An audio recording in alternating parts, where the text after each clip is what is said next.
तो ये तस्वीरें लगातार इस वक्त आपके टेलीविजन स्क्रीन पर आप देख रहे हैं।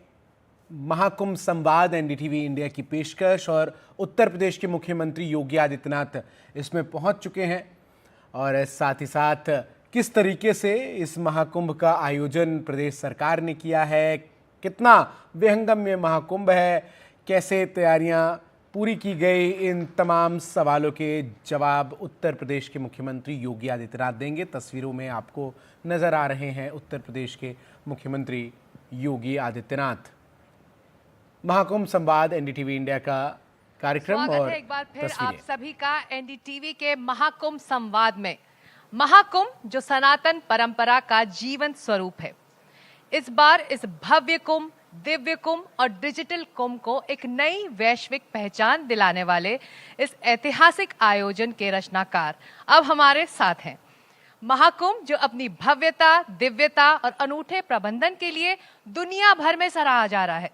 स्वागत करें उस व्यक्तित्व का जिन्होंने इस ऐतिहासिक आयोजन को नई ऊंचाइयों पर पहुंचाया है, जिनकी दूरदृष्टि और समर्पण ने इस महापर्व को विश्व पटल पर चर्चा का केंद्र बना दिया है।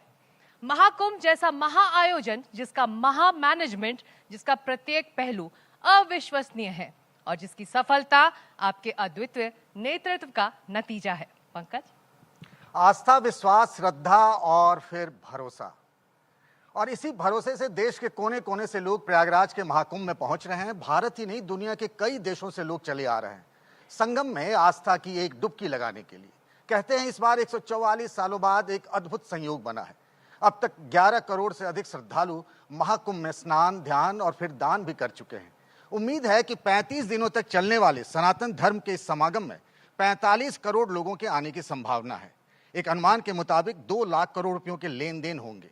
बात सिर्फ भारत के सांस्कृतिक और आध्यात्मिक वैभव की नहीं है, ये महाकुंभ आर्थिक प्रगति का भी प्रतीक है। सनातन परंपरा का मर्म ही है धर्म, अर्थ, काम और फिर मोक्ष।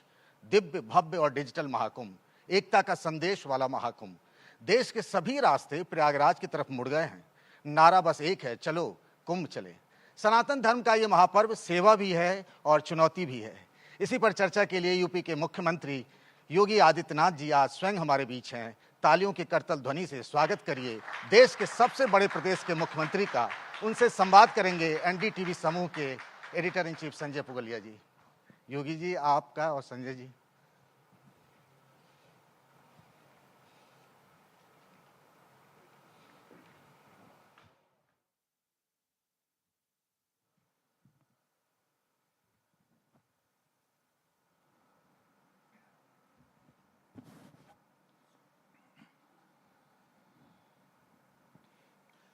जी, आप सबों का बहुत धन्यवाद कि समय निकाल करके आए।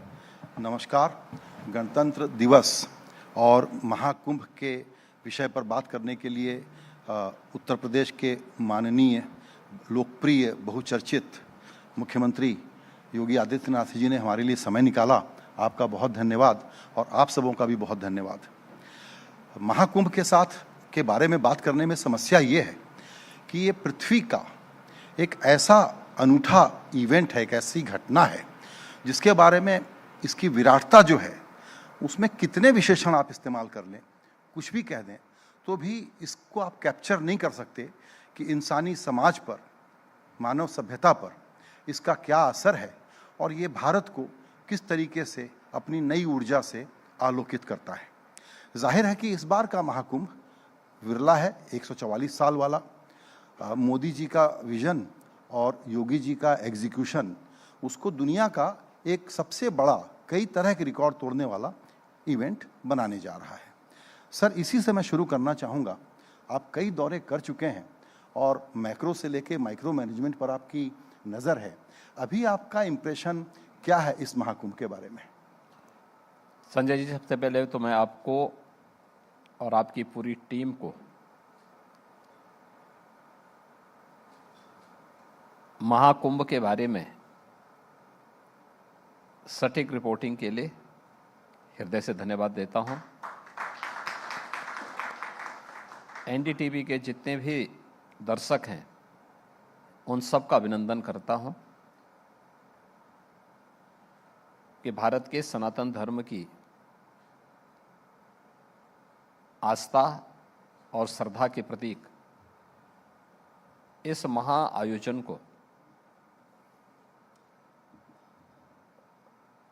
उसके अनुरूप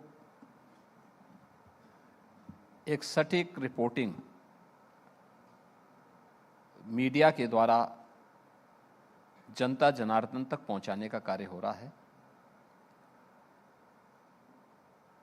ये भारत की ताकत का और आस्था की ताकत का एहसास कराने वाला एक ऐसा आयोजन है जो दुनिया के लिए अकल्पनीय है और वर्तमान पीढ़ी के लिए अविस्मरणीय भी। 13 जनवरी से 26 फरवरी के बीच 45 दिनों के अंदर इस सदी का ये महाकुंभ आने वाली पीढ़ियों के लिए अविस्मरणीय होगा और इसको लेकर के प्रधानमंत्री मोदी जी ने जो विजन दिया था उसको पूरी प्रतिबद्धता के साथ जमीनी धरातल पर उतार करके आज वहाँ पर इस प्रकार की व्यवस्थाएं दी गई हैं और मुझे प्रसन्नता है कि अब तक 12 करोड़ से अधिक श्रद्धालु पूज्य संतों के सानिध्य में माँ गंगा, माँ यमुना और माँ सरस्वती की इस पावन त्रिवेणी में डुबकी लगा करके पुण्य के भागीदार बने हैं और एकता का एक संदेश पूरे देश को लेकर के भी गए हैं। और मुझे लगता है कि जहाँ आस्था है वहाँ सर्वांगीण विकास की आधारशिला उसकी तह में स्वयं छुपी हुई है। जी, कुंभ के बारे में जो आपकी बहुत सारी बातें सामने आईं उनको सुन करके कुछ लोग तो ये कहते हैं कि योगी जी कंसिस्टेंट हैं, वो हमेशा यही कहते हैं। कुछ लोगों को कुछ नई बात, एक नई ध्वनि सुनने में आई है, वो मैं आपसे बताना चाहता हूँ। वो ये है कि इस बार आपके जो शब्द हैं वो हैं भारत की सभ्यता और आध्यात्मिक और सांस्कृतिक ऐक्य जो है देश का। आपने सनातन परंपरा की बात कही है और आपने कहा ये किसी कुंभ जो है वो किसी एक पंथ, एक जाति या एक संप्रदाय तक सीमित नहीं है। लोगों को लगता है कि आपके इस नरेशन में, आपके इस बनावट में एक नया फर्क है और आप शब्दों को बहुत अलग तरीके से सामने रख रहे हैं। ये रीडिंग सही है? देखिए, मैं पहले भी यही शब्द रखता था। अब जिसकी समझ न हो तो उसके लिए मैं कहाँ से दोषी हूँ। मैं तो पहले भी यही मानता हूँ और आज भी यही मानता हूँ। पहले भी यही मानता था, आज भी यही मानता हूँ कि सनातन धर्म भारत का राष्ट्रीय धर्म है। सनातन धर्म मानव मात्र का धर्म है। उपासना विधियां अलग अलग हो सकती हैं, पंथ संप्रदाय अलग अलग हो सकते हैं, जाति अलग अलग हो सकती हैं, लेकिन धर्म एक है और वह धर्म सनातन धर्म है। कुंभ उस सनातन धर्म का एक महापर्व है। हमारे जितने भी पर्व हैं, कुंभ का महत्व उसमें अलग इसलिए है। देखिए, 2019 में ये डबल इंजन की जो भारतीय जनता पार्टी की सरकार है, इसको पहली बार अवसर मिला कि वह कुंभ के आयोजन के साथ जुड़े। हमने प्रयागराज में कुंभ के आयोजन को वहाँ पर उस रूप में आयोजित करने का एक प्रयास किया था। उससे पहले के डॉक्यूमेंट्स मीडिया से जुड़े हुए तमाम ऐसे रिपोर्ट्स हम लोगों ने निकाली थी। टीम को लगाया गया इसका अध्ययन करने के लिए। क्या सोचता है आज की पीढ़ी, दुनिया क्या सोचती है भारत के इस महाआयोजन के प्रति। हम भौचक थे। दुनिया की रिपोर्टिंग कुंभ के बारे में क्या होती थी। कोई कहता था कुंभ जाति भेद को बढ़ावा देता है, कोई कहता था कि यहाँ पे लिंग भेद होता है, कोई कहता था कि यहाँ पे तमाम प्रकार की सामाजिक बुराइयों को आगे बढ़ाया जाता है। कोई यहाँ की स्वच्छता को टिप्पणी करता था। अलग अलग प्रकार की टिप्पणियां हमें सुनने को मिलती थी, देखने को मिलती थी और उस प्रकार की रिपोर्टिंग भी होती थी। और इसलिए 2019 में जब इस आयोजन के साथ हमें जुड़ने का अवसर प्राप्त हुआ तो इन चुनौतियों को ध्यान में रख करके उसी प्रकार की व्यवस्था हमारी टीम ने उस समय तय की थी कि कुंभ के लिए एक तो उसका इंफ्रास्ट्रक्चर उस महाआयोजन के अनुरूप होना चाहिए। एक आयोजन केवल आयोजन नहीं होता, उस सिटी का एक सस्टेनेबल डेवलपमेंट के एक प्लान को भी आगे बढ़ाने का, वहाँ के इंफ्रास्ट्रक्चर को, वहाँ की कनेक्टिविटी को, इस सारी चीज़ों को व्यवस्थित रूप से आगे बढ़ाने का एक अवसर भी होता है। हमें उन मुद्दों पर ध्यान देना होगा जो अक्सर हमारी चूक के कारण मीडिया की और विरोधियों के आकर्षण का केंद्र बनता है। जैसे गंदगी है, जैसे भगदड़ है, जैसे नदी की अविरलता और निर्मलता पर उठने वाले प्रश्न हों, जैसे ट्रैफिक का है, पार्किंग का है, श्रद्धालुओं को बहुत लंबी दूरी तय न करना पड़े, इन सब बातों को लेकर के और इन सभी बातों को ध्यान में रख करके मेला क्षेत्र का विस्तार किया गया। प्रयागराज सिटी का एक व्यवस्थित विकास की कार्य योजना को आगे बढ़ाया गया। वहाँ की रोड्स को, वहाँ पे रेलवे की कनेक्टिविटी को, वहाँ पे एयर कनेक्टिविटी को। अब अनुमान करिए, हजारों वर्ष पहले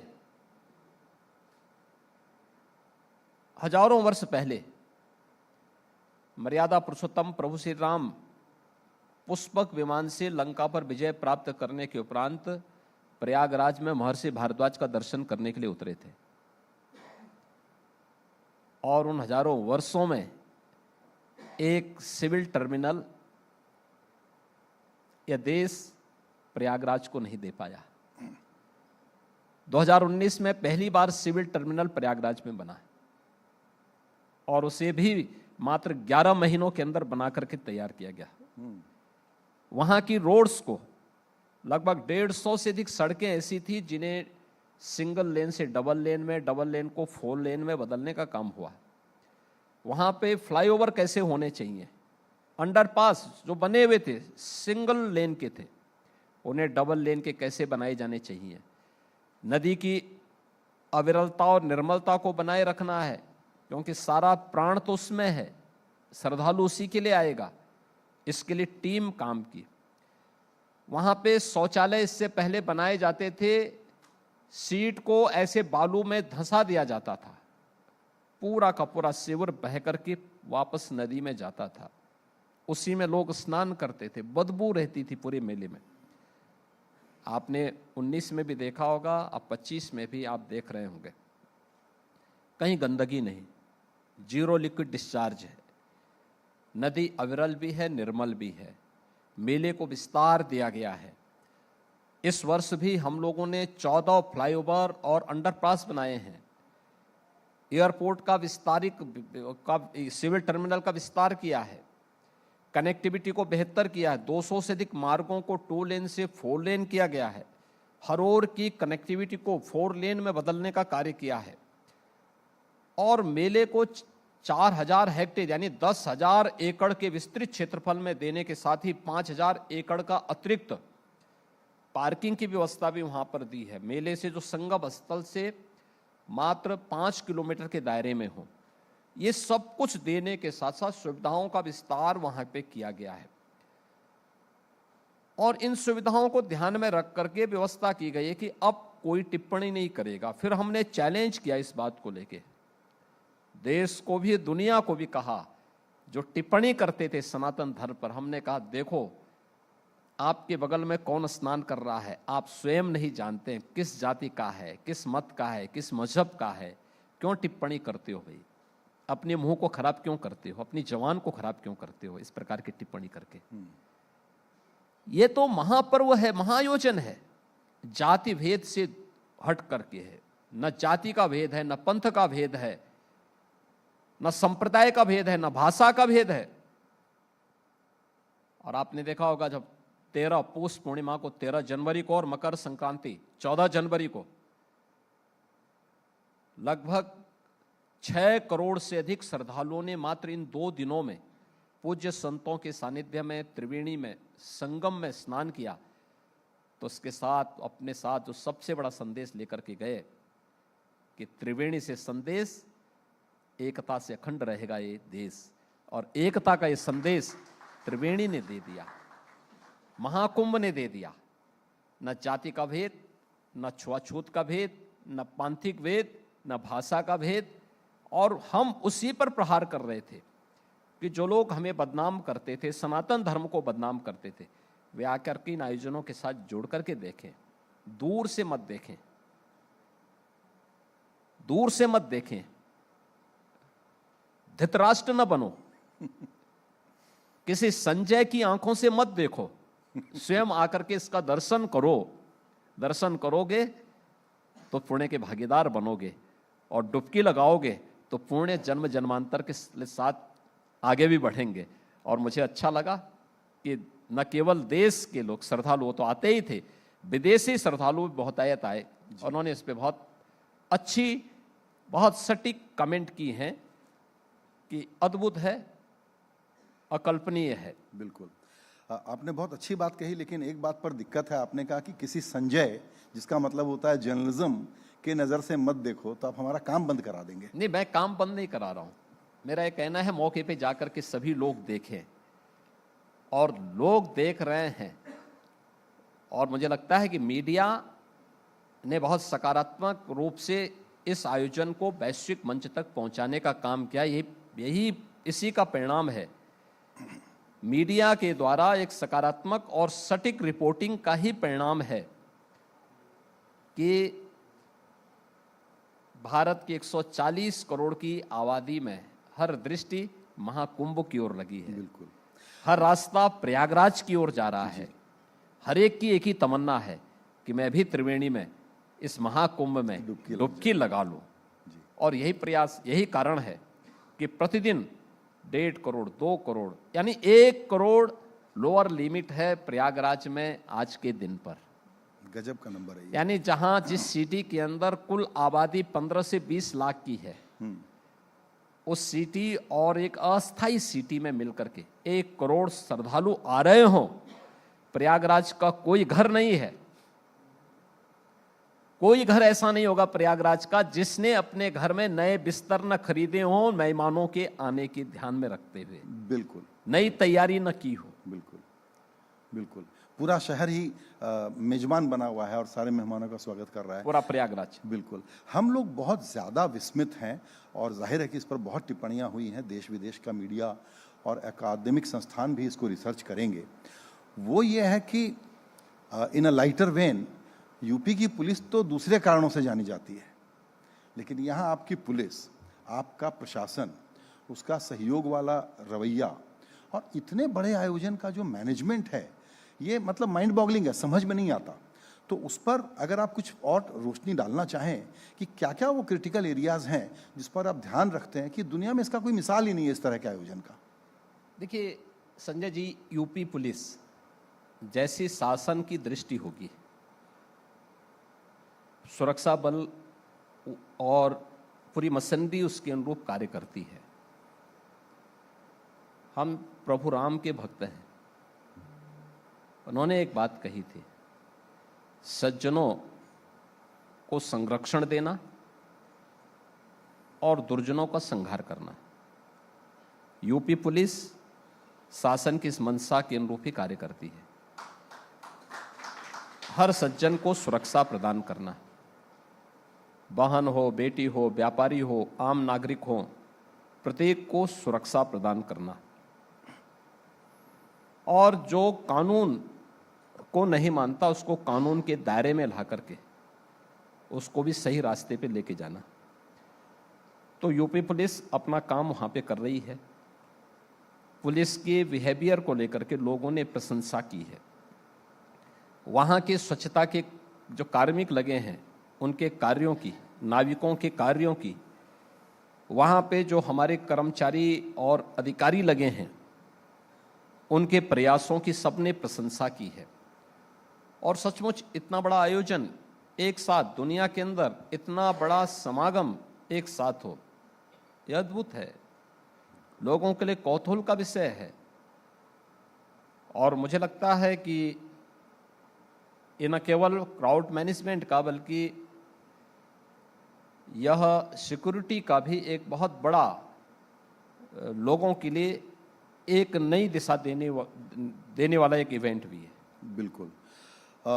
महाकुंभ के अराउंड जाहिर है कि नेता, पार्टियां सब अपना काम करते हैं, और आपने जिक्र किया कि पहले किस तरह का भेदभाव और किस नज़र से चीज़ों को देखा जाता था। तो आपकी इजाज़त से थोड़ा पॉलिटिक्स की बात तो करना ही चाहिए, और वो ये है कि यूपी के एक लड़के हैं जो राम मंदिर नहीं गए, लेकिन यहाँ डुबकी लगा आए हैं, तो धुल गया उनका। देखिए, मैं तो कहूँगा कि ये अवसर है, जो भी प्रयागराज जाएगा पुण्य का भागीदार बनेगा। जो नहीं भी जा रहा है तो कम से कम अच्छी सोच तो रख रहा है। और मैं इस बात के लिए देश और दुनिया में रहने वाले सनातन धर्मावलंबियों को और भारत के प्रति सद्भाव रखने वाले उन सभी महानुभावों का इसके लिए हृदय से अभिनंदन करता हूं, उनको धन्यवाद भी देता हूं। मुझे लगता है कि प्रयागराज तो सबका है, सबको आना चाहिए, डुबकी लगाना चाहिए। जो डुबकी लगाएगा पुण्य का भागीदार बनेगा। और हम लोग तो यही कह रहे हैं कि सभी को आना चाहिए, और अच्छा है लोग जाएं प्रयागराज में। उसमें कुछ लोगों ने विवाद कराने की कोशिश की कि आपने ऐसे तो सभी को बुलाया है, पूरी दुनिया के लोगों को, लेकिन कुछ लोगों को बाकायदा निमंत्रण दे करके आपने बुलाया, और कुछ इंडिविजुअल्स को आपने नहीं भी बुलाया है। देखिए, हमने आमंत्रण सबको दिया है। यह आयोजन भारत का आयोजन है। यह हमारा सौभाग्य है कि उत्तर प्रदेश के प्रयागराज में यह आयोजन हो रहा है। तो स्वाभाविक रूप से उत्तर प्रदेश तो इस पूरे आयोजन का होस्ट है। हर उत्तर प्रदेश वासी को इस आयोजन के साथ स्वयं जुड़ना है, और जुड़े हैं लोग। अब जो लोग भेदभाव करने वाले हैं, जिनकी दृष्टि हमेशा बांटने में लगी रहती है, तो उन लोगों को हमेशा इस प्रकार की टिप्पणी करनी है। ये वही लोग हैं जो हर सकारात्मक पहल को उत्तर प्रदेश या देश के हित में जो है, उसमें ये लोग नकारात्मक टिप्पणी के माध्यम से उसमें बैरियर बनने का काम करते हैं। याद करिए, जब इस सदी की महामारी के दौरान कोविड प्रबंधन के बेहतर उपाय डबल इंजन की भारतीय जनता पार्टी की सरकार आदरणीय प्रधानमंत्री जी के नेतृत्व में कर रही थी, उसके बहुत सारे मॉडल उत्तर प्रदेश ने भी उस दौरान प्रस्तुत किए। प्रारंभिक समय में ये सभी नेतागण जो उसके बाद नकारात्मक टिप्पणी के लिए प्रस्तुत हुए थे, ये लोग प्रारंभिक चरणों में पहले 2 फेज में गायब थे। जब प्रबंधन के बेहतर प्रयास आगे बढ़े और वैक्सीनेशन की प्रक्रिया के साथ जुड़ने की कार्रवाई प्रारंभ हुई तो इन्होंने विरोध करना शुरू कर दिया। अचानक ये लोग प्रकट हुए और इन्होंने नकारात्मक टिप्पणी करनी शुरू कर दी। वैक्सीनेशन के खिलाफ लोगों को तमाम प्रकार से गुमराह करना प्रारंभ किया था। याद करिए, जब 500 वर्षों का इंतजार समाप्त करके अयोध्या में मर्यादा पुरुषोत्तम प्रभु श्री राम लला के भव्य मंदिर में प्राण प्रतिष्ठा का कार्यक्रम संपन्न होना था, तब भी सबको आमंत्रित किया गया था, राजनीतिक दलों के रूप में भी और दलीय नेता के रूप में भी। वे लोग तब भी नहीं गए, तब भी नकारात्मक टिप्पणी करते रहे। और स्वाभाविक रूप से किस मुंह से जाते? प्रयागराज के लिए भी सबका आह्वान किया गया था, सब लोग जाइए, स्नान करिए, पुण्य के भागीदार बनिए। जी अच्छा है, जो जाएगा पुण्य का भागीदार बनेगा, नहीं जाएगा उनकी मर्जी है। बिल्कुल सनातन धर्म किसी पर अपनी मर्जी थोपता नहीं। बिल्कुल।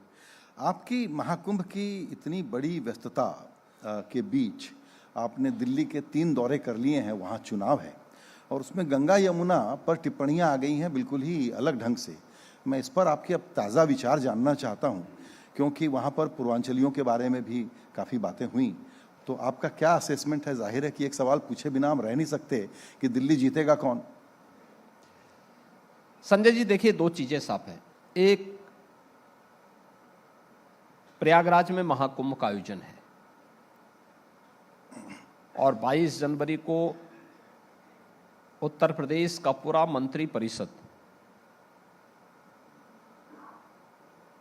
प्रयागराज में गया था और प्रयागराज में हम उन्हें त्रिवेणी में डुबकी लगाई थी।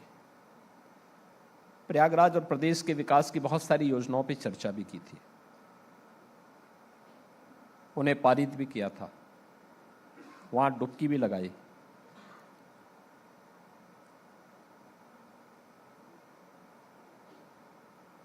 प्रयागराज में जो प्रयास हुए हैं, उत्तर प्रदेश के अंदर जो प्रयास हुए हैं,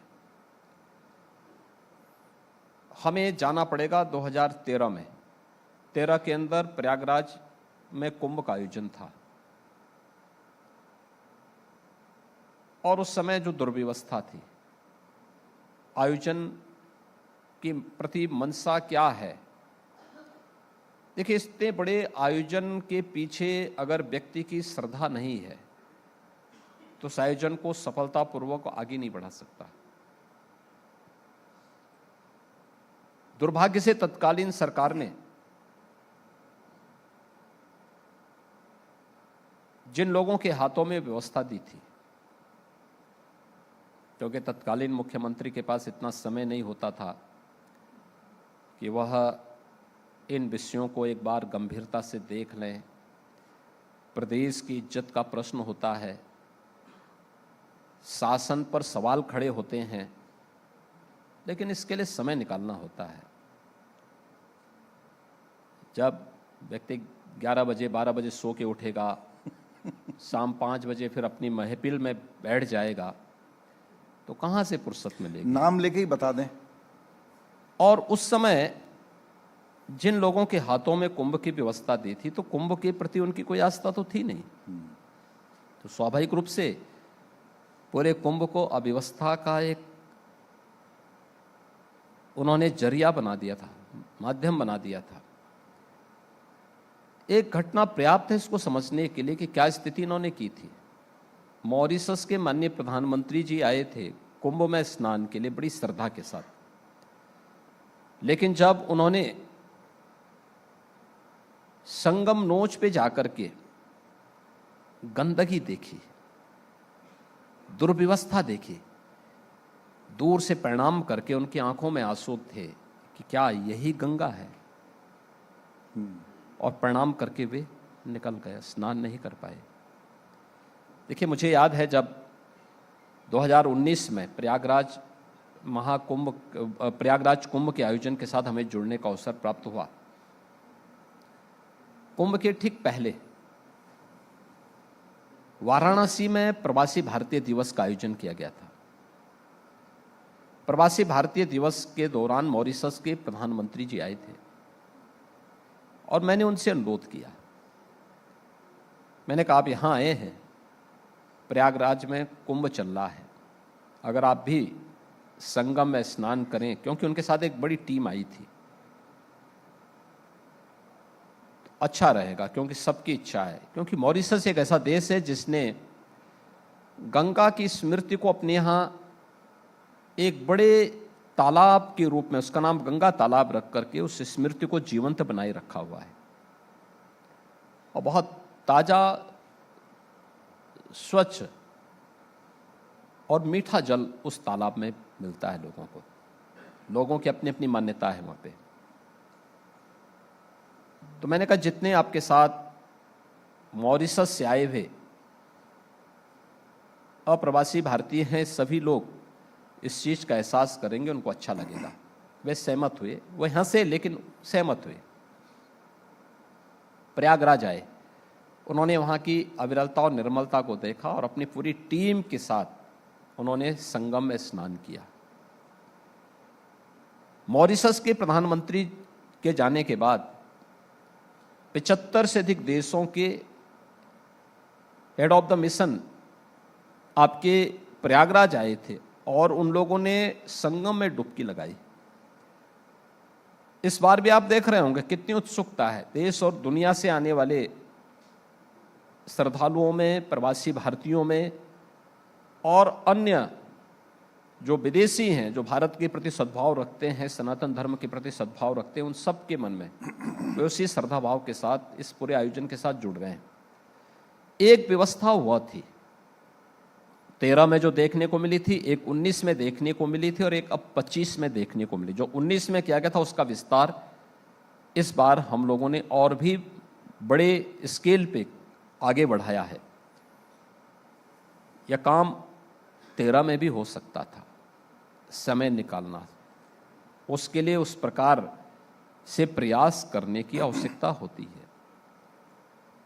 लेकिन उस समय टोटल जितनी भीड़ आई थी, देखिए 19 में 55 यानी 13 में 55 दिन का आयोजन हुआ था और 55 दिन के उस आयोजन में कुल 12 करोड़ श्रद्धालु आए थे 55 दिन में। यहाँ पर कुल 11 दिन में 12 करोड़ श्रद्धालु आ चुके हैं। इस बार ये दिखता है आप सुविधा देंगे, लोग आएंगे, लोग उसके प्रति आकर्षित होंगे। तो जिनकी जैसी दृष्टि होगी, सृष्टि उनके लिए वैसी ही होगी। वे कर नहीं पाए तो दोषों को दोषारोपण करेंगे। बिल्कुल। तो इससे एक हमें अवसर मिला, हमने उस अवसर को पूरी मजबूती के साथ आगे बढ़ाया और आज हमारे सामने जो नज़ारा है आस्था को सम्मान देने का, वो केवल आस्था तक ही सीमित नहीं बल्कि भारत की अर्थव्यवस्था को मजबूती प्रदान करने का भी है। बिल्कुल, अपने उत्तर प्रदेश की अर्थव्यवस्था को मजबूती प्रदान करने का भी एक अवसर हमारे पास आया है। बिल्कुल। और आपने वो नंबर दिया कि 7,500 करोड़ का खर्च है, 2 लाख करोड़ का रेवेन्यू या कहिए कि एक टर्नओवर यहाँ होगा इस दौरान, इतने दिनों में। तो इंफ्रास्ट्रक्चर का विस्तार, शहर का विस्तार और इकोनॉमी को एक बूस्ट करना, ये वाकई हो रहा है। लेकिन फिर मैं लड़के की बात करूँगा। उनका कल का एक बयान है कि बीजेपी तो 2 ट्रिलियन झूठ बोलने के लिए जानी जाती है। तो जो आपने कहा भी, जैसी दृष्टि वैसी सृष्टि। इसीलिए तो आज वह प्रयागराज में जाकर के पुण्य प्राप्त करने के लिए कि जो रोज बोलते हैं अब उससे कुछ उभरा जाए, इसके लिए आज डुबकी लगाने के लिए जाने के लिए मजबूर हुए हैं। सरकारी इंतजाम के अलावा 1,50,000 रुपया खर्च उन्होंने भी किया ही होगा आज। हाँ, मैं कह रहा हूँ ना भाई, ये जो भी जाएगा वो योगदान ही करेगा जी, और मुझे लगता है पुण्य का भागीदारी बनेगा। बिल्कुल। एक बहुत इंटरेस्टिंग चीज़ और देखी जा रही है, जैसे त्रिवेणी की हमने बात कही, आपने कहा, उसी प्रकार ये महाकुंभ सिर्फ प्रयागराज का मसला नहीं है। अयोध्या और वाराणसी भी भीड़ मैनेज नहीं कर पा रहे हैं।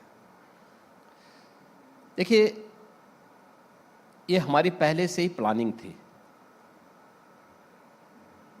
कि जो भी प्रयागराज आएगा वो प्रयागराज के साथ काशी भी जाएगा, अयोध्या भी जाएगा, लखनऊ भी आएगा, चित्रकूट भी आएगा और गोरखपुर भी आएगा। इन सभी स्थलों पर हमारी उस प्रकार की प्लानिंग है। मैं कल भी, परसों भी और आज भी, आज रिपब्लिक डे के समारोह के बाद लगातार हम लोग काशी और अयोध्या से रिपोर्टिंग ले रहे थे और पूरा प्रशासन से कंट्रोल रूम के माध्यम से हम लोग जुड़े हुए थे और देख रहे थे। वाराणसी में भी लाखों श्रद्धालु हैं, लगातार पिछले 3 दिनों से हम लोग देख रहे हैं। अयोध्या में भी पूरी अयोध्या में जो रामपथ है 4 लेन का है और श्रद्धालुओं से पूरी तरह भरा पड़ा है। लगातार श्रद्धालु आ रहे हैं, दर्शन कर रहे हैं। सभी लोगों की आस्था को सम्मान मिल रहा है। बहुत सारे लोग वहाँ रुकेंगे, वहाँ पे टेंट सिटी बनाई गई है। वाराणसी में भी टेम्परेरी व्यवस्था भी की गई है, रेलवे स्टेशन पर होल्डिंग एरिया भी दिए गए हैं, जिससे किसी श्रद्धालु को दिक्कत न हो। तो सरकार ने प्रबंधन पहले से तय किए हैं, राज्य सरकार ने भी, केंद्र सरकार ने भी और केंद्र सरकार की एजेंसियों ने भी, और हम लोग लगातार उस पर वॉच कर रहे हैं और उसको देख रहे हैं। जी बिल्कुल। एक सवाल, चूंकि अभी एक उपचुनाव भी है मिल्कीपुर, तो उसका दर्शकों को थोड़ा बैकग्राउंड बताते हुए आपसे पूछना चाहता हूं कि अयोध्या की एक असेंबली सीट है ये। इस एक उपचुनाव के लिए आपने पिछले 6 महीने में 7 फेरे लगाए हैं, और पृष्ठभूमि ये है कि लोकसभा चुनाव में एक सरप्राइज आया आपके लिए कि सर्टेन ग्रुप्स ने आपके लिए वोट नहीं किया, और जाहिर है कि अब आपको डायग्नोसिस क्लियर है और आप उसको एड्रेस कर रहे होंगे। तो आपके मुंह से सुनना चाहता हूं कि 7 फेरे क्यों? देखिए, आपने देखा होगा कि लोकसभा चुनाव में इंडी गठबंधन ने दुष्प्रचार का सहारा लिया था। जो दुष्प्रचार ये लोग सामान्य रूप से करते भी हैं, लेकिन उस समय विदेशी फंडिंग भी इनके लिए बहुतायत रूप से हुई थी, और इन लोगों ने जिस तरीके से संविधान बदलने की झूठा दुष्प्रचार किया, आरक्षण समाप्त करने का झूठा दुष्प्रचार किया, सोशल मीडिया और डिजिटल मीडिया के प्लेटफॉर्म का दुरुपयोग किया, आज इनकी असलियत जनता के सामने आ चुकी है। लोकसभा चुनाव के बाद हरियाणा और महाराष्ट्र के चुनाव ने इन्हें सही राह दिखाई है। उत्तर प्रदेश में उपचुनाव हुए थे, उपचुनाव में 9 में से 7 भारतीय जनता पार्टी ने जीती है, और ये 7 में से 7 जो सीटें थी वे सभी ऐसी थीं जो बहुत चुनौतीपूर्ण सीट्स थी, लेकिन भारतीय जनता पार्टी और एनडीए ने ये सभी 7 सीट जीती हैं। और कोई संदेह नहीं होना चाहिए कि मिल्कीपुर भारतीय जनता पार्टी भारी वोट से एक लंबे अंतराल से फिर से वहाँ पे भारतीय जनता पार्टी जीतेगी, क्योंकि समाजवादी पार्टी की असलियत जनता जान चुकी है, और मुझे नहीं लगता है कि कोई इनके बहकावे में आने वाला। जी, और प्रधानमंत्री जैसा अक्सर कहते हैं कि कांग्रेस एक परजीवी पार्टी है, तो उसमें आपको अगर अखिलेश के लिए रणनीति बनानी हो तो क्या बनाएंगे, अकेले या साथ में? देखिए, वे अकेले आए या साथ में आए, यूपी में बहुत फर्क नहीं पड़ने वाला है, क्योंकि यूपी उनको बार बार खारिज कर चुका है, और अब उनके लिए कोई स्कोप है नहीं, कहीं नहीं बचा हुआ है। जी, इसीलिए वो हताश हैं, निराश हैं। जब कहीं पे अब कोई सहारा नहीं मिल रहा है, तो वे भी प्रयागराज में डुबकी लगाने के लिए गए हैं। ये तो एक बिल्कुल एक नया ट्रेंड बन ही गया है। एक चीज़ और मैं आपसे समझना चाहता था, आपके बारे में लॉ एंड ऑर्डर, प्रशासन और विकास और विरासत तो है ही, इस पर आपका काम यूपी में सब लोग बिल्कुल पूरी तरह से देख रहे हैं। कल्याणकारी योजनाओं के बारे में, जिसको कहते हैं फ्री बीज, और दूसरा महिला फोकस्ड योजना, एक ब्रांडिंग या एक पहचान बन जाती है कि ये इस राज्य का ये एक फ्लैगशिप कार्यक्रम है। आप ऐसा कुछ नहीं कर रहे। देखिए, हमने राज्य के अंदर हर जरूरतमंद के लिए जो भी आवश्यक था उस प्रकार के कार्यक्रम बनाए, और डबल इंजन की सरकार ने पिछले 8 वर्ष के अंदर जो कुछ भी इस 25 करोड़ की आबादी को दिया है, आज़ादी के बाद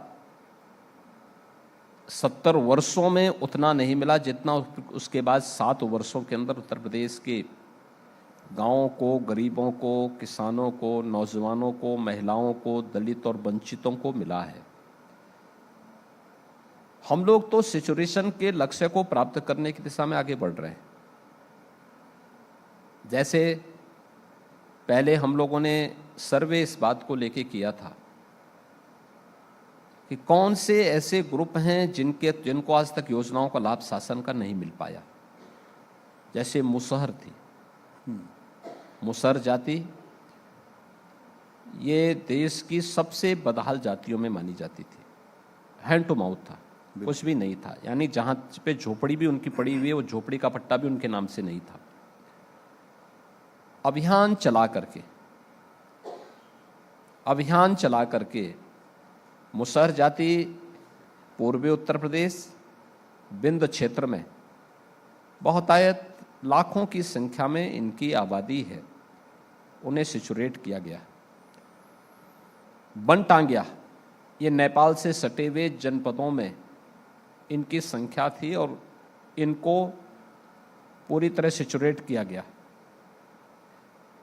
थारू जनजाति ये नेपाल से सटे हुए जनपदों में कोल, गौड़, चेरो ये जितनी भी जनजातियां हैं ये बिंद क्षेत्र में और चित्रकूट और प्रयागराज जनपद में ये जातियां हैं, इनको सिचुरेट किया गया। सहरिया ये झांसी और ललितपुर जनपद में है, बुक्सा बिजनौर में है। इन सभी को सिचुरेट करने के बाद इस समय हमारी सरकार कार्य कर रही है वह है जीरो पॉवर्टी के लिए। हर गांव में सर्वे का काम चल रहा है। जिस गरीब के पास जो सुविधा नहीं है उसको उस सुविधा का लाभ, किसी के पास जमीन का पट्टा नहीं होगा, किसी के पास आवास नहीं होगा, किसी के पास आयुष्मान का कार्ड नहीं होगा, किसी के पास रसोई गैस अभी तक नहीं मिल पाई होगी, किसी के पास कोई अन्य सुविधा नहीं मिली होगी, उन्हें इन सुविधाओं से आच्छादित करने के एक बड़े कार्यक्रम को लेकर के हम चल रहे हैं। युवाओं के लिए नौकरी और रोजगार, पिछले 7.25 वर्ष के अंदर उत्तर प्रदेश में हम लोग 7 लाख से अधिक नौजवानों को सरकारी नौकरी दे चुके हैं। 60 लाख से अधिक युवाओं को सीधे सीधे निजी क्षेत्र में नौकरी दे चुके हैं और 2 करोड़ से अधिक युवाओं को रोजगार के साथ जोड़ने का कार्यक्रम भी बनाया है। एक नई स्कीम अभी हम लोगों ने 24 जनवरी से लागू की है, युवा उद्यमी का, जिसमें पहले चरण में हमने प्रदेश के युवाओं के लिए पहले चरण में 5 लाख रुपए ब्याज मुक्त ऋण उन्हें उपलब्ध करवाने के कार्य और 10% तक मार्जिन मनी भी हम उसमें उपलब्ध करा रहे हैं राज्य सरकार की ओर से। दूसरे चरण में जब हम मूल धन को वापस करेगा तो दूसरे फेज में उसे 10 लाख रुपए तक का ब्याज मुक्त ऋण हम उन्हें उपलब्ध करवाने का कार्य करेंगे। उत्तर प्रदेश में लॉ एंड ऑर्डर की स्थिति व्यापक पैमाने पर इसका लाभ बहन और बेटियों को प्राप्त हुआ है। महिलाएं आज सुरक्षित महसूस करती हैं तो स्वाभाविक रूप से वे स्वावलंबन की दिशा में आगे बढ़ी हैं और एमएसएमई सेक्टर ने सबसे ज़्यादा बूस्टअप जो है ये महिलाओं के द्वारा एमएसएमई सेक्टर को दिया गया। वे ज़्यादातर उसके साथ जुड़ी हैं, उन्होंने इसके साथ कार्य किया है। महिला स्वयंसेवी समूह ने भी इस कार्य को आगे बढ़ाया। बैंकिंग सखी हो या फिर आपके विद्युत सखी, ये तमाम ऐसी योजनाएं हैं जिसके माध्यम से महिलाओं को स्वावलंबन की दिशा में अग्रसर होने का एक अवसर प्राप्त हुआ है। जहां पे लोगों के पास अवसर है, रोजगार के अवसर हैं, स्वावलंबन की दिशा में अग्रसर होने के अवसर हैं, चाहे वह मिशन शक्ति के माध्यम से हो, चाहे वह मुख्यमंत्री कन्या सुमंगला जैसी योजनाओं के माध्यम से हो, ये योजनाएं परफॉर्मेंस बेस्ड हो तो वह आत्मनिर्भरता के लक्ष्य को और स्वावलंबन के लक्ष्य को प्राप्त करता है। अगर हम केवल और केवल उन्हें वोट बैंक बनाने की नियत से कर रहे हैं, याद करना इसका खामियाजा भी हमें भुगतने की तैयारी करनी चाहिए। जी बिल्कुल, आपने बहुत अच्छी बातें बताई कि किस तरह की सक्रिय योजनाएं स्पेसिफिक है, सामने है। अगर मेरी अंडरस्टैंडिंग सही है तो अभी भी शायद नौकरियों में, सरकारी नौकरियों में बैकलॉग काफ़ी है आपके राज्य में। नहीं, हमारे राज्य में कोई बैकलॉग नहीं है। सभी ऑनगोइंग स्कीम युद्ध स्तर पर आगे बढ़ रही है और सभी प्रकार की नौकरियां, जितना बैकलॉग था ये पिछली सरकारों का था जिसको हमने भरा है। आप याद करिए ना, कुल 16 लाख की नौकरशाही यूपी के अंदर है इसमें 7 लाख तो हम भर चुके हैं, इसमें 1 लाख हमारी पाइपलाइन में है, जिसमें 60,200 तो केवल पुलिस कार्मिक हैं जिनकी भर्ती की प्रक्रिया अंतिम चरणों में चल रही है। यानी इस समय उनका मेडिकल और फिजिकल की तैयारी चल रही है। ट्रेनिंग के बाद वे लोग फील्ड में आ जाएंगे। ऐसे ही अन्य जो भर्ती की प्रक्रिया को हम उसी रूप में आगे बढ़ाने का काम कर रहे हैं। तो यह पिछली सरकारों की अकर्मण्यता थी, उनके भेदभावकारी जो उनके कारनामे थे, उसका दुष्परिणाम था कि बैकलॉग था। लेकिन हमने आकर के त्वरित निर्णय लेना प्रारंभ किया, कार्रवाई को आगे बढ़ाना प्रारंभ किया। आज परिणाम है कि वे सभी सरकारी नौकरी भी प्राप्त कर रहे हैं। उत्तर प्रदेश के अंदर सुरक्षा का एक बेहतर वातावरण भी प्रदान किया गया। देखिए, हमारा मानना है कि समृद्धि का रास्ता कानून के राज से आगे बढ़ता है और कानून का राज जीरो टॉलरेंस की नीति से लागू होता है। ये मेरा है, ये पराया है, जब भी ये भेद करेंगे तो आप सोसाइटी के साथ, प्रदेश के साथ, देश के साथ न्याय नहीं कर पाएंगे। हमारी सरकार ने इस मामले में जीरो टॉलरेंस की नीति के तहत काम किया। जो कानून के साथ खिलवाड़ किया उसको कानून के कटघरे में खड़ा करके उसको उसकी सजा दी गई। परिणाम यह है कि आज यूपी निवेश का भी सबसे बड़ा डेस्टिनेशन बना है, टूरिज्म का भी सबसे बड़ा डेस्टिनेशन बना है। बिल्कुल। और हर तबके का व्यक्ति अपने को सुरक्षित महसूस करता है। उत्तर प्रदेश में आज के दिन पर हम इस बात पर कह सकते हैं कि हर पर्व और त्यौहार बहुत सुकून में, शांतिपूर्ण और सौहार्दपूर्ण तरीके से आयोजित हो रहे हैं। कोई किसी प्रकार का कोई उसमें कोई किसी को प्रश्न नहीं खड़े करने हैं उस पर जी। और ये हम लोगों ने पहले दिन से इस बात को कहा है कि भाई, अगर आप किसी के पर्व और त्यौहार में व्यवधान नहीं डाल रहे हैं तो आपके पर्व और त्यौहार में भी कोई व्यवधान नहीं डाल पाएगा। बिल्कुल। और यूपी पुलिस और यूपी गवर्नमेंट की पूरी मशीनरी पूरी प्रतिबद्धता के साथ इसको लागू कर रही है। बिल्कुल। यही वजह है कि इधर जो आप कुछ काम कर रहे हैं और कह रहे हैं उसको लोग बारीकी से देख रहे हैं कि आपकी लॉन्ग टर्म प्लानिंग किस तरह से है राज्य को लेकर के। उसमें एक सवाल मेरा ये है, जो बयान बहुत लोगों ने नोटिस किया है कि अभी वो वक्फ बोर्ड के सामने सनातन बोर्ड की बात चली, तो मैंने आपका बयान पढ़ा जिसमें आपने कहा है कि हम लोगों को ऐसी बातें नहीं करनी चाहिए और अभी हमको पता है कि वीएचपी वाले ये डिमांड कर रहे हैं, तो जाहिर है कि वो एक समविचारी लोग हैं। देखिए, एक चीज हमें ध्यान में रखना होगा, जब भी हम सनातन धर्म की तुलना किसी मत और मजहब से करते हैं तो हम सनातन धर्म का अवमूल्यन करते हैं। सनातन धर्म के अंदर सैकड़ों पंथ और संप्रदाय हैं, सैकड़ों की संख्या में। इन सब की अपनी उपासना विधि है। उन उपासना विधियों में उनका एक फिलॉसफी छुपा हुआ है, उनकी अपनी एक अलग, उनका अपना दर्शन है। आप किसको नियंत्रित करेंगे?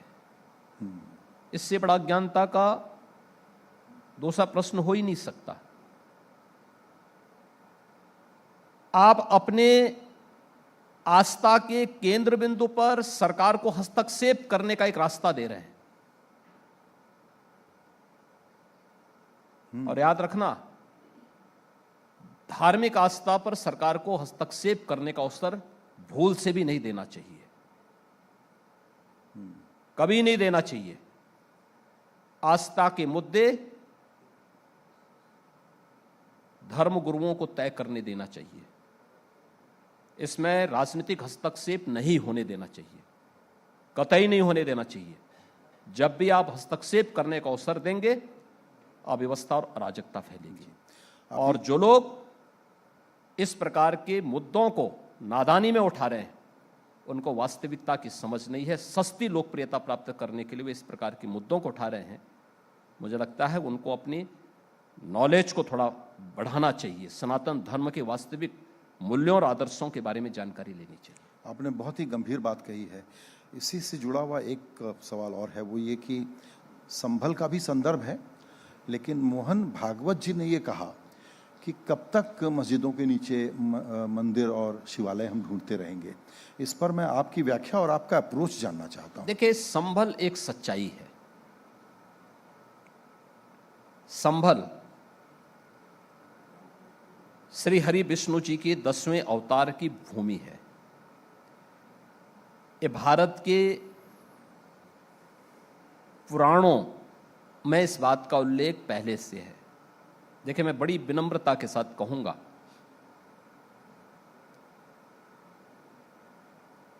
संभल की सच्चाई को आपको पुराणों के माध्यम से देखना चाहिए।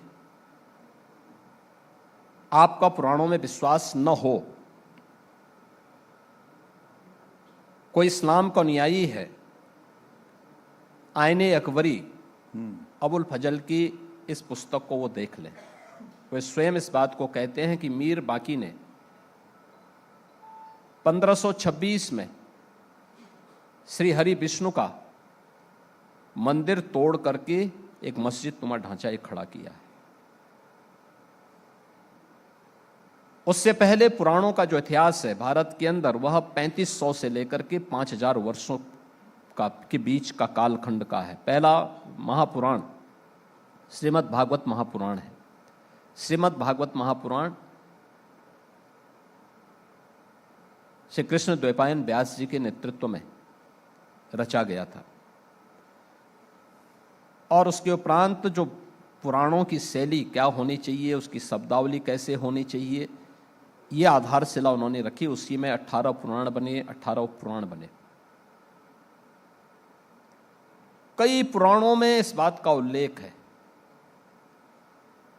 कि कब श्री विष्णु का 10वां अवतार होना है, और भूमि संभल है। मैं पूछना चाहता हूं, मीर बाकी ने 1526 में क्यों उस मंदिर को तोड़ा? क्यों तोड़ा? 1526 में संभल में, 1528 में अयोध्या में, से राम जन्मभूमि का ये एक सिलसिला था। इसका मतलब 16वीं सदी का और सबसे विख्यात मंदिरों में से एक था। लोगों की आस्था थी, लोग जाते थे वहां पर। जो पुरातात्विक अवशेष मिल रहे हैं, जो प्रमाण मिल रहे हैं, वे इस बात को प्रमाणित करते हैं कि किसी मंदिर को तोड़ करके, किसी पौराणिक स्थल को तोड़ करके सब बनाए गए हैं। मैंने 3500 से लेकर, यानी सन 2000 ईस्वी से, सन से पहले से लेकर के, और 5000 वर्षों के कालखंड की मैं चर्चा कर रहा हूं। इस्लाम का उदय हुए 1400 वर्षों का इतिहास है, उससे पुराना नहीं है। पुराणों का इतिहास उससे भी 2000 वर्ष पुराना है। तो आप किसकी चर्चा करना चाहते हैं? सरदेव सरसंघ चालक जी ने इसी बात को कहा है कि सस्ती लोकप्रियता के लिए जिसकी मर्जी आ रही है वो जाकर के एक पीआईएल कर रहा है। ये क्या तरीका है भाई? आप उन मुद्दों को उठाइए जिसमें वास्तविकता है। सत्य को आप अधिक दिनों तक धूल से ढक नहीं सकते। सत्य सामने आएगा और अपना सही रूप जरूर दिखाएगा। संभल वही सही रूप दिखाई दे रहा है जी। और संभल उसी दिशा में आगे बढ़ रहा है जी। चूंकि मेरे ऊपर एक समय सीमा रखी गई है, इसलिए एक आखिरी सवाल और पूछना चाहूँगा। बहुत सारे युवा दर्शकों को ये बताते हुए कि आप ने तो गृहस्थ छोड़ करके बहुत पहले संन्यास ले लिया, फिर गोरखपुर पहुँचे, राजनीति की पता नहीं योजना थी कि नहीं, फिर बहुत ही मुखर सांसद के रूप में आपको जाना गया, फिर अभी आप यूपी चला रहे हैं दूसरी बार। योगी आदित्यनाथ जी का, जिसको कहते हैं ना, लाइफ का मोटिवेशन आगे क्या? सनातन धर्म के मूल्यों के साथ जोड़ करके काम करना है।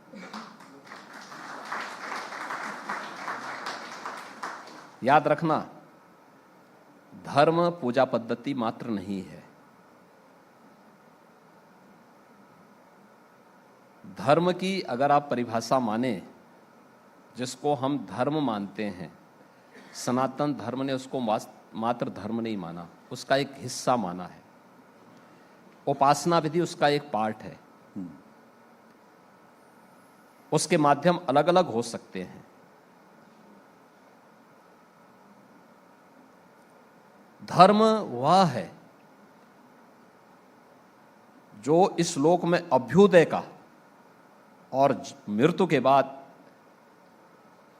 निःश्रेयस का यानी मुक्ति का मार्ग प्रशस्त करे, वही धर्म है। अभ्युदय का मतलब सांसारिक उत्कर्ष का। सनातन धर्म विकास विरोधी नहीं है, विकास का आग्रही है। यह तो अभ्युदय निःश्रेयस सिद्धि सधर्म, वैशेषिक दर्शन इस बात के लिए हर भारतीय को प्रेरित करता है। यही धर्म है। और इसीलिए प्रश्न वे उठाते हैं जिनको जानकारी नहीं है। धर्मस्य तत्वम निहितीम गुहायाम,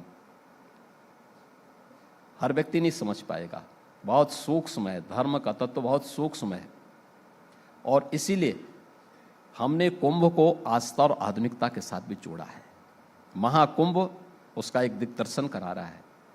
आस्था भी है, आधुनिकता भी है, स्वच्छता भी है, सुरक्षित भी है, सुव्यवस्था भी है, और डिजिटल कुंभ का दर्शन भी करा रहा है, क्योंकि यही सनातन धर्म की प्रेरणा है। और उसी के अनुरूप हम कार्य कर रहे हैं।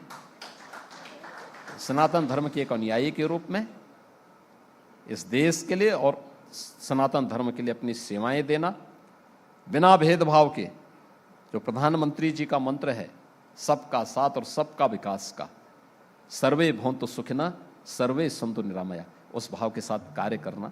और हम लोग उसी राह के पथिक हैं, उसी मार्ग पर आगे बढ़ रहे हैं। जी बिल्कुल, आपने आज हमको समय दिया अपनी इस व्यस्तता के बीच में, उसके लिए आपका बहुत धन्यवाद एक बार फिर से।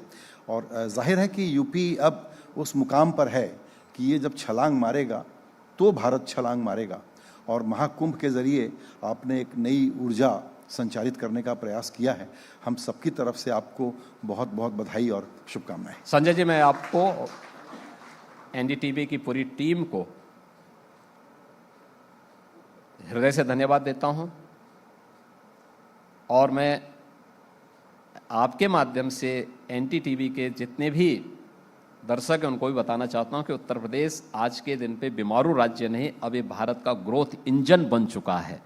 नए उत्तर प्रदेश का दर्शन महाकुंभ के माध्यम से भी आप देखिए, सबको आनंद की अनुभूति होगी। बिल्कुल, आपका बहुत धन्यवाद।